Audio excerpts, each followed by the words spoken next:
O tema agora vai ser evangelizei. E agora? O que vem depois? Para por aí ou vem algo mais? Já temos aqui, no ID, ir, discipular e ensinar. Então, vocês já sabem agora o que significa ID. Só que o Senhor Jesus não falou em português, então... Mas ajuda um pouco, realmente vem algo a mais. Já falamos isso também hoje, já mencionamos o discipulado. Concordo plenamente com aquela colocação que alguns não gostam do termo, mas ele é um termo bíblico, então podemos usá-lo também. A vontade de Deus para com o ser humano, para com os homens. 1 Timóteo, capítulo 2, versículo 4. Temos que Deus quer que todos os homens se salvem e venham ao conhecimento da verdade. Então esse versículo nos mostra já duas coisas: salvação e conhecimento da verdade. Portanto, Deus tem dois objetivos. Vamos repetir: o anúncio do Evangelho com o objetivo da salvação. E depois, a iluminação da mente entenebrada pelo pecado com os pensamentos divinos. Isso é ensino. É conhecimento da verdade que o homem natural não tem. Então precisa ter, precisa receber. Hoje de manhã já nos ocupamos com o capítulo de Efésios 4. Vimos aqueles dons dados aos homens, dados à igreja também. E agora vamos repetir mais uma vez quais que são as finalidades, os objetivos pelos quais esses dons foram dados. É o aperfeiçoamento dos santos, a obra do ministério, a edificação do corpo de Cristo, chegar à unidade de fé e o conhecimento do Filho de Deus. Portanto, vemos aqui que existe um processo de crescimento. Aquela pessoa que ouviu o Evangelho, deu crédito, agora é um salvo, precisa um crescimento, uma edificação. Não pode ficar parado. Estagnação também na vida espiritual é regresso, não é progresso. O que é então o conhecimento da verdade? Conhecimento da verdade tem que ser baseado em um livro. Esse livro é única e exclusivamente a Bíblia. Podemos fazer uso de outros meios, de ferramentas, de literaturas, desde que nos levam à Bíblia e procedem da Bíblia. É a palavra de Deus, a verdade está ali. Então, se queremos o conhecimento da verdade, tem que sair dessa fonte exclusiva. E essa fonte, esse conhecimento da verdade, leva ao conhecimento da pessoa de Cristo. Ele é a verdade. E também a verdades bíblicas. Eu vou mencionar como uma delas apenas as verdades, por exemplo, sobre a Igreja de Deus. Conhecimento da verdade não é somente conhecer a pessoa de Cristo, mas também o conceito, o conjunto das verdades bíblicas. E se queremos ter convicção naquilo, precisamos aprendê-las. E não podemos separar também uma coisa da outra. Vou mostrar mais dois textos.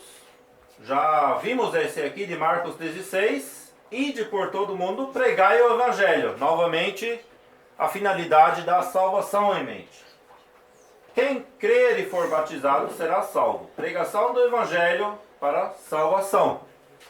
Mas também tínhamos Mateus 28. Ide, fazei discípulos batizando-os.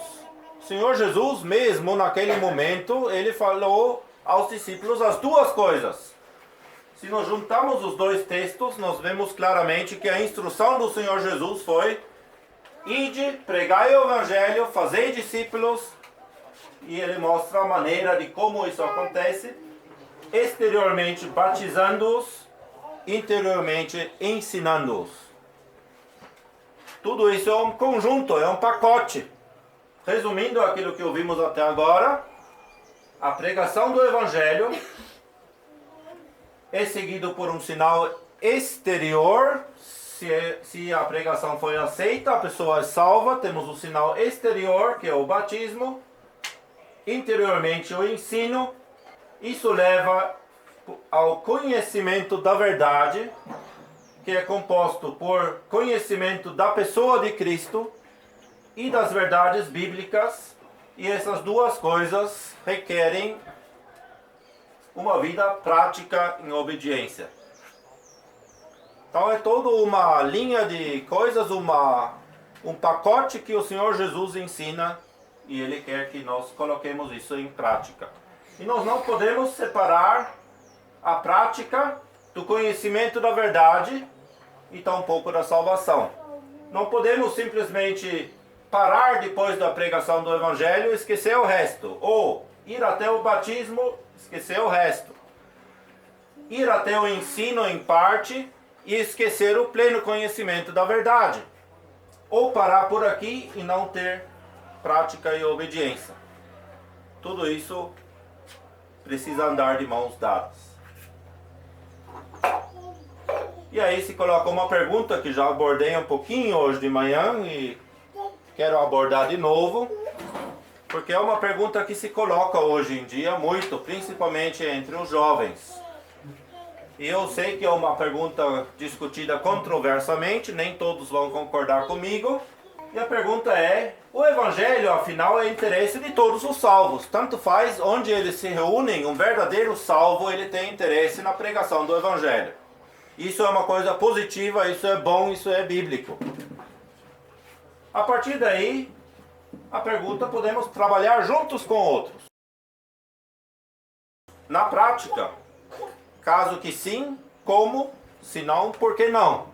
Ou seja, podemos ter uma associação com outros salvos, mas que andam um outro caminho eclesiástico na pregação do Evangelho. Essa pergunta com certeza vocês já se fizeram, principalmente quando estão na escola, na faculdade. Ouvimos que existem grupos de estudos, existem grupos de evangelização, até pessoas que oram juntos. E em parte isso é possível. Não tem nada de mal em pregar o Evangelho ou em orar juntos, porque todos os verdadeiros salvos fazem parte da família de Deus. Mas uma colaboração prática na pregação, vamos ver se isso é algo tão legal, vamos colocar assim. A resposta só achamos também na Bíblia.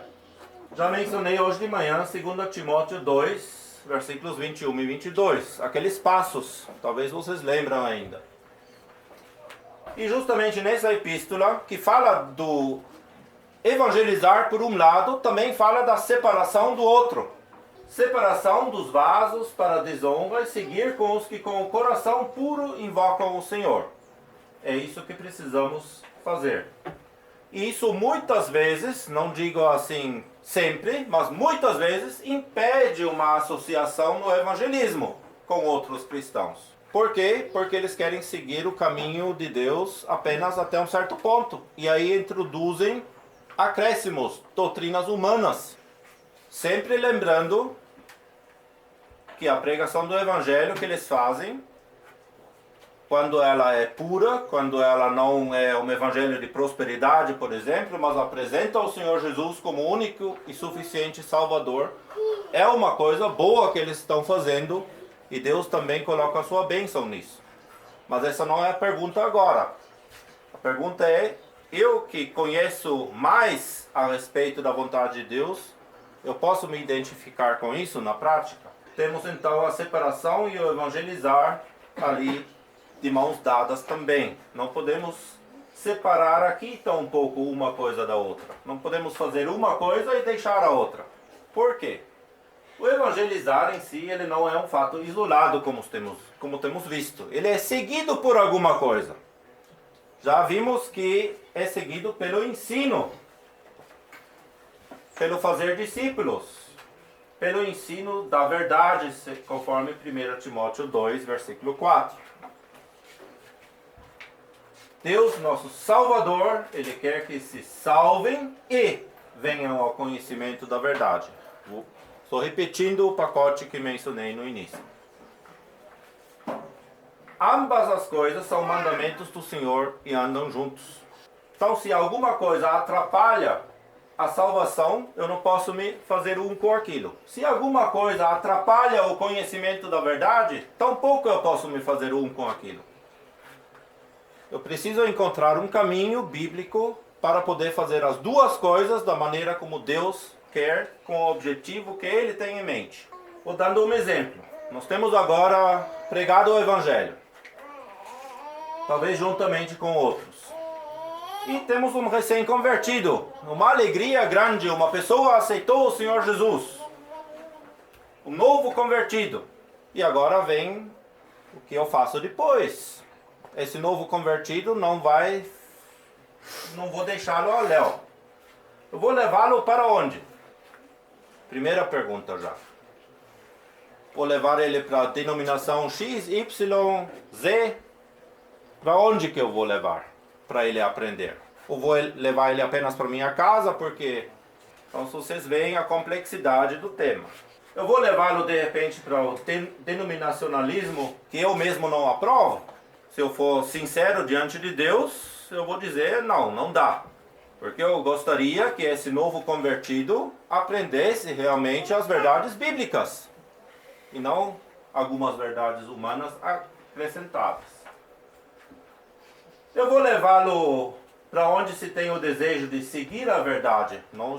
Propositalmente não estou dizendo que ali é seguido, mas onde se tem esse desejo. Ainda que em toda fraqueza, bom, provavelmente vai ser o lugar onde eu gostaria de levar aquele novo convertido, que é o lugar que Deus aprova.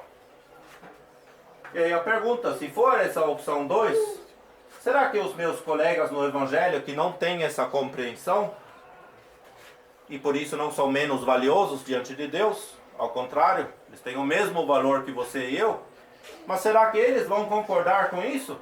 Eles vão concordar comigo? Eles vão dizer, bom, realmente, nós ajudamos, ele se converteu, mas esse novo convertido nós vamos deixar totalmente ao seu encargo, você pode levá-lo para ensinar. Provavelmente a resposta é não. Muito provável que eles vão dizer, não, eu quero levar ele para o meu lugar de reunião. O próximo vai dizer, não, eu quero levá-lo para meu lugar de reunião. E isso vai impedir o ensino completo da verdade de Deus para esse novo convertido. Então coloca-se outra pergunta. Não tem mesmo então nenhuma colaboração? Essa pergunta não podemos responder com não, mas com sim. Existe sim um tipo de colaboração. Primeiro, em oração.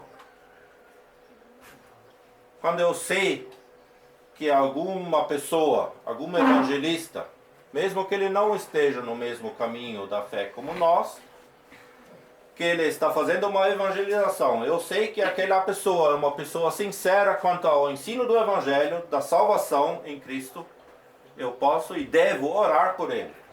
Devo orar para que o Senhor também abençoe o ministério dele para que pessoas sejam salvas. Temos muitos versículos na Epístola aos Filipenses que nos falam da colaboração no Evangelho. Claro que naquela época não tinha nem esse problema ainda. Mas o apóstolo Paulo mostra diversos tipos de colaboração e principalmente lá em Filipenses havia uma colaboração também material. Os evangelistas, tanto faz se do nosso meio ou não, eles precisam de um certo apoio para poderem fazer o trabalho deles. Às vezes eles precisam de uma cama para dormir numa cidade onde ainda não tem cristãos. De repente eles precisam de algum outro encaminhamento e nós podemos também colaborar nisto. Gálatas versículo 6, versículo 10 nos diz, então enquanto temos tempo, façamos bem a todos, mas principalmente aos domésticos da fé. E esses domésticos da fé, repito de novo, não são só aqueles poucos irmãos e irmãs reunidos conosco. Todos os verdadeiros salvos são domésticos da fé. E se eu tenho a oportunidade de dar apoio para eles, da maneira segundo Deus, eu posso fazê-lo e devo fazê-lo. Mas na colaboração prática da pregação do Evangelho, como mostrei antes, e de certa forma é complicado e impedido. Por quê? Por causa da consequência depois de uma conversão. Justamente o ensino que se segue. Porque se eu faço daí uma pregação junto, uma pregação em dupla, por exemplo, e a pessoa se converte, eu vou ter um problema no ensino depois, no discipulado. Mas na oração, na colaboração de apoio, não temos problema nenhum. A palavra de Deus, ao contrário, nos estimula a fazê-lo. E isso podemos até nos perguntar: quantas vezes já temos orado por alguma evangelização que aconteceu, feito por outros? Quantas vezes temos colaborado de alguma maneira também para que o evangelho seja propagado ali? E muitas vezes tem mais fervor, mais empenho em levar o evangelho adiante do que entre nós. Isso também temos que dizer claramente e confessar. É até um estímulo muitas vezes para nós aprendermos também. Então vamos nos encorajar uns aos outros de aprender. Evangelho e ensino não são separáveis, pertencem juntos. É um pacote. E temos que ensinar os recém-convertidos conforme a luz que Deus nos deu. Mas não esqueçamos ao mesmo tempo todos os esforços feitos em toda a família de Deus para levar o evangelho adiante, e oremos principalmente também por essas pessoas que estão fazendo. Os evangelistas, eles foram dados ao corpo de Cristo, é abrangente. Entre todos os salvos tem dons dados por Deus, e por esses dons devemos orar.